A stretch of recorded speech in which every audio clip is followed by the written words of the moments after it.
E aí pessoal, aqui é Gaia, e neste vídeo eu quero falar sobre Land of the Lustrels, ou Terra das Gemas, que foi um anime muito cotado quando ele saiu em 2017, 2018, e caiu levemente no esquecimento. Eu fui vê-lo pela primeira vez há pouco tempo, e eu acho assim um dos animes mais fantásticos que eu já vi.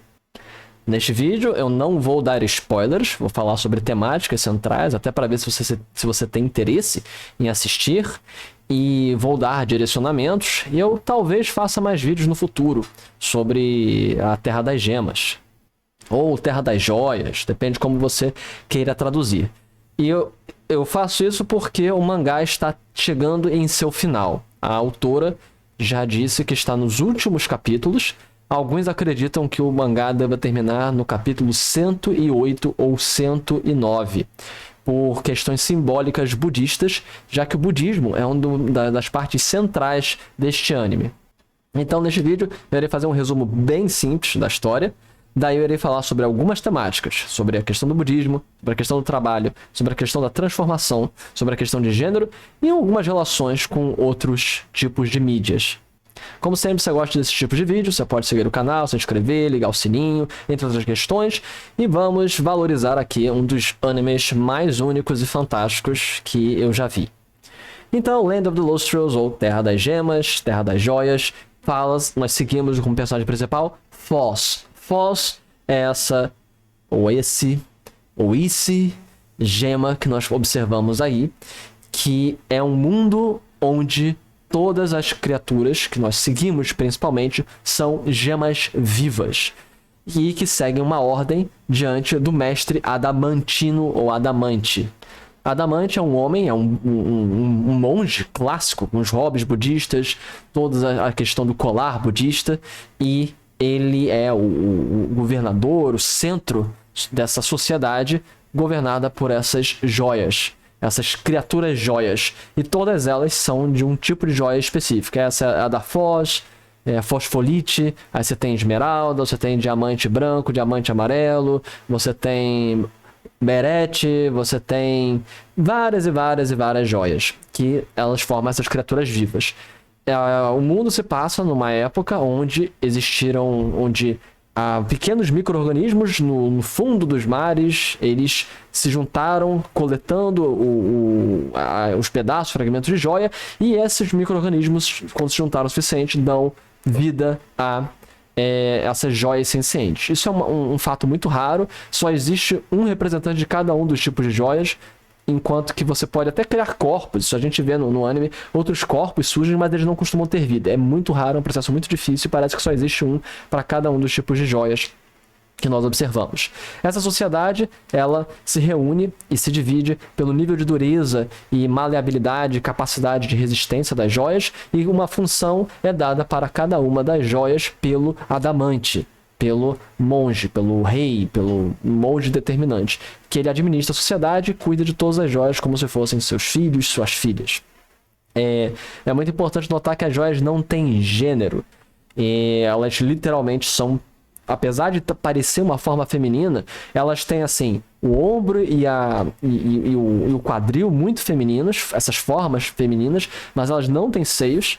As joias não possuem seios e elas não possuem nenhuma genitália, não possuem nada. Elas não defecam, elas não urinam, elas são joias que se alimentam da luz. Então, elas literalmente não têm gênero, não se reproduzem, não excrementam, não excretam.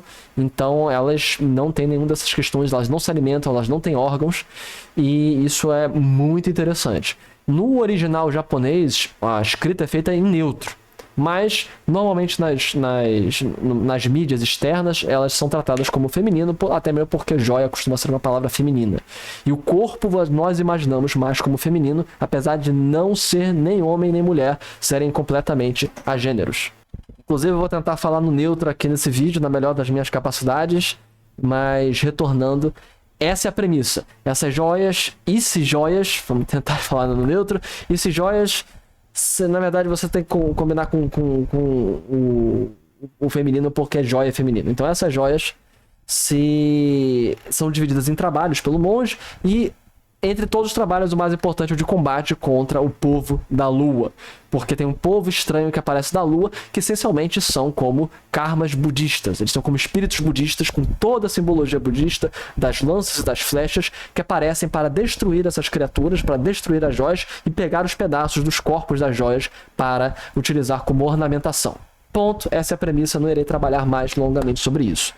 Qual é o mais interessante dessa série? Tem muitas coisas. Primeiro, é uma das poucas séries que a temática central é o budismo. Nós vemos o shintoísmo como uma temática muito forte em anime, até porque é a religião oficial do Japão. Shintoísmo, nós vemos muito também cristianismo por conta da questão do ocidente. Nós temos às vezes coisa nórdica porque é algo assim famoso e as pessoas conhecem. Então, tipo, mas existe pouco budismo. Não existem muitos direcionamentos ao budismo ao longo de vários animes, mas poucos trabalham exclusivamente sobre o budismo. E isso é central na Terra das Gemas, na Terra das Joias, porque nós observamos vendo trabalhado diversas temáticas budistas sobre o seu local, sobre renascimento, sobre reconstrução.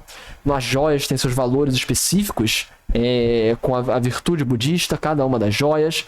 As raças conversam muito com temáticas budistas.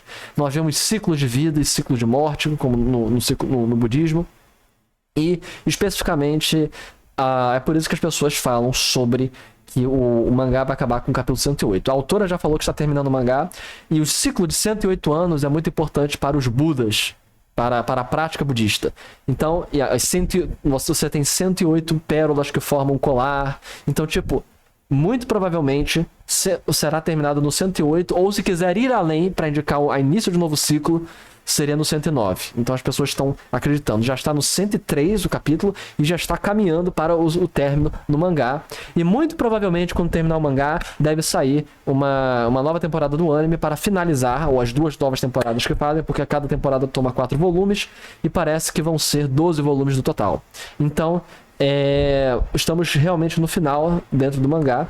Eu ainda não estou atualizado no mangá, eu estou lendo, que eu já terminei o anime, mas vou chegar e depois eu quero fazer até mais vídeos de análise. Mas o budismo é uma parte central de Terra das Gemas. Com isso tem outra parte central. No budismo, toda a questão de você abnegar e você conseguir transcender sua forma física e transformação em busca do nirvana, você abnegar essa corporalidade e essa vida como uma grande ilusão. A existência e o apego e essas dificuldades, tudo isso são uma grande ilusão. E você tem que aprender a transcender, a se transformar, transformação da matéria. E isso aí tem um pouco até mesmo na alquimia ocidental, a ideia de você ir do bronze, transformação do chumbo ainda em ouro, uma transformação espiritual. E isso é muito observável nesse anime, onde nós vemos que essa materialização se faz no corpo.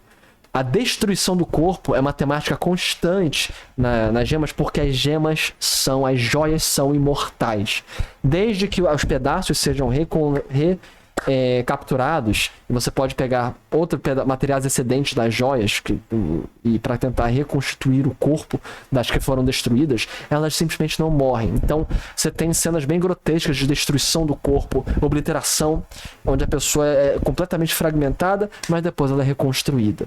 Existe toda uma questão sobre memória, sobre objetivação da vida, e o que faz vida, o que faz o indivíduo. Se você é todo destruído, mas você depois é reconstituído com pedaços que não são do seu corpo original, você ainda é você.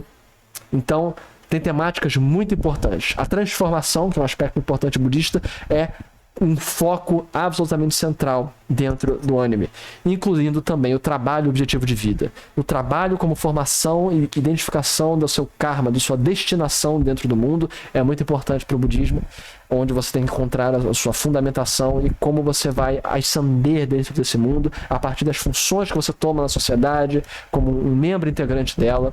Se em muitas práticas budistas a ideia do trabalho é uma delas muito importante.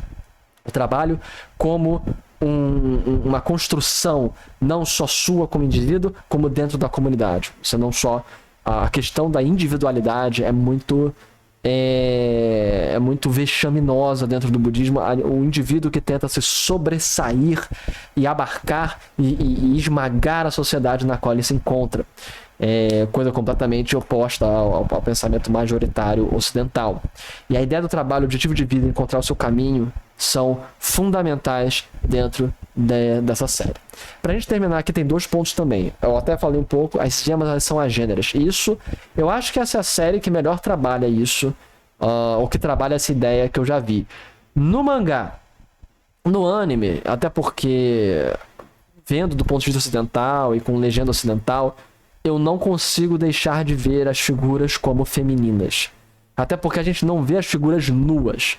No mangá chega a ver as figuras nuas, mas no anime eles não fazem. Eu acho que seria muito importante mostrar as figuras nuas, porque você veria que elas são completamente aplainadas, elas são tábuas. Isso seria muito importante para mostrar que elas não têm gênero.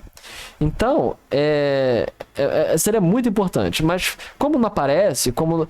Sempre quando as gemas só aparecem, elas são tapadas, existe a censura normal de que se a gente censuraria um corpo feminino, onde seriam os seios e a genitália, a gente pensa que elas são femininas. Eu só fui ter a certeza de que elas não são mulheres por conta do mangá. Que eu fui ver o mangá e elas não são ela.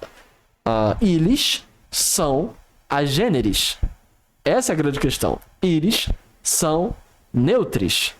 Não são neutras, não são neutros, são neutres. São entidades agêneras, são entidades neutras. Que é muito interessante.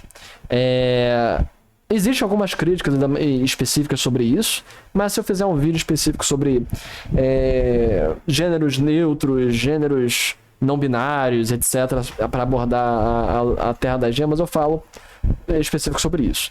E uma última coisa, consideração que eu acho muito curiosa é que esse anime lembra muito um Steven Universo budista e muito mais simbólico. Steven Universo é um drama introspectivo e que discute temáticas sociais. Ele é muito mais social, aberto com temáticas até mesmo de movimentos sociais e tal, enquanto que o Land of the Lustrous é muito simbolista e é muito introspectivo, de autobusca e de meditação.